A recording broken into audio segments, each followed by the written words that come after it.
ಒಮ್ಮೆ ಪಾತಾಳಕ್ಕೆ ಕುಸಿದ್ರೆ ಮತ್ತೊಮ್ಮೆ ಆಕಾಶಕ್ಕೆ ಜಿಗಿಯುತ್ತೆ. ಇಂಥ ತರಕಾರಿ ಅಂದ್ರೆ ಅದು ಈರುಳ್ಳಿ. ಅದೇ ಈರುಳ್ಳಿ ದರ ಮತ್ತೆ ಗಗನಮುಖಿಯಾಗಿದ್ದು ಗ್ರಾಹಕರಿಗೆ ದರ ಏರಿಕೆಯ ಶಾಕ್ ತಟ್ಟಿದೆ.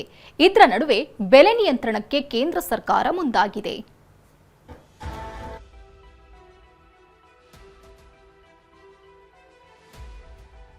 ಬೆಂಗಳೂರು ಸೇರಿದಂತೆ ದೇಶದಲ್ಲಿ ಈರುಳ್ಳಿ ಮಿಂಚಿನ ಓಟ.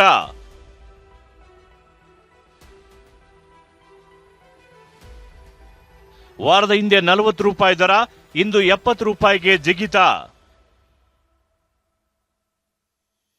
ಬೆಳಗ್ಗೆ ಉಪ್ಪಿಟ್ಟು ಪಲಾವ್ಗೂ ಬೇಕು, ಮಧ್ಯಾಹ್ನ ಸಾಂಬಾರ್ ಪಲ್ಯದಲ್ಲೂ ಇರಬೇಕು, ಸಂಜೆ ಸ್ನ್ಯಾಕ್ಸ್ಗೂ ಬೇಕೇ ಬೇಕು, ರಾತ್ರಿ ಡಿನ್ನರ್ನಲ್ಲೂ ಇರುತ್ತೆ.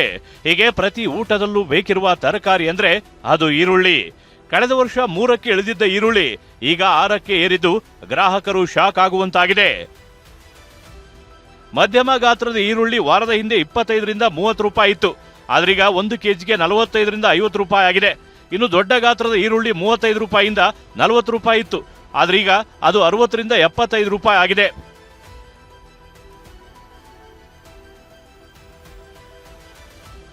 ಬೆಂಗಳೂರು ಮಾತ್ರವಲ್ಲ, ದೆಹಲಿ, ಮುಂಬೈ, ಲಕ್ನೋ, ಪಾಟ್ನಾ ಸೇರಿದಂತೆ ಹಲವೆಡೆ ಈರುಳ್ಳಿ ಬೆಲೆ ಗಗನಮುಖಿಯಾಗಿದೆ.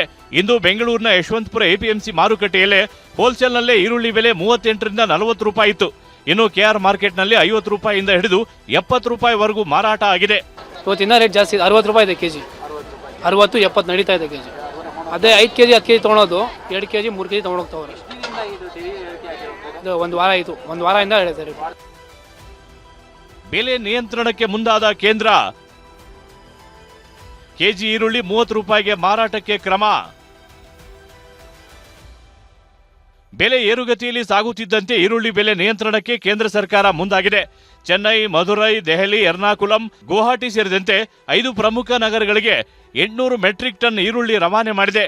ಕಾಂದಾ ಎಕ್ಸ್ಪ್ರೆಸ್ ವಿಶೇಷ ರೈಲಿನಲ್ಲಿ ಈರುಳ್ಳಿ ರವಾನೆ ಮಾಡಲಾಗಿದ್ದು ಎನ್ಸಿಸಿಎಫ್, ನಫೆಡ್ ಕೇಂದ್ರೀಯ ಭಂಡಾರ ಮೂಲಕ 35 ರೂಪಾಯಿಗೆ ಕೆಜಿಯಂತೆ ಮಾರಾಟ ಮಾಡಲಾಗುತ್ತೆ ಅಂತ ಕೇಂದ್ರ ಸಚಿವ ಪ್ರಹ್ಲಾದ್ ಜೋಶಿ ಮಾಹಿತಿ ನೀಡಿದ್ದಾರೆ. ಬರದಿಂದ ಈರುಳ್ಳಿ ಬೆಳೆಯೇ ಇಲ್ಲದಂತಾಗಿದೆ. ಸದ್ಯ ಸ್ಟಾಕ್ ಇರುವ ಹಳೆ ಈರುಳ್ಳಿ ಮಾತ್ರ ಮಾರುಕಟ್ಟೆಗೆ ಬರ್ತಿದ್ದು ಹೊಸ ಈರುಳ್ಳಿ ಬರೋವರೆಗೂ ದರ ಏರಿಕೆ ಇರಲಿದೆ. ದೆಹಲಿಯಿಂದ ನಟರಾಜ್ ಜೊತೆ ಅರುಣ್, TV9 ಬೆಂಗಳೂರು.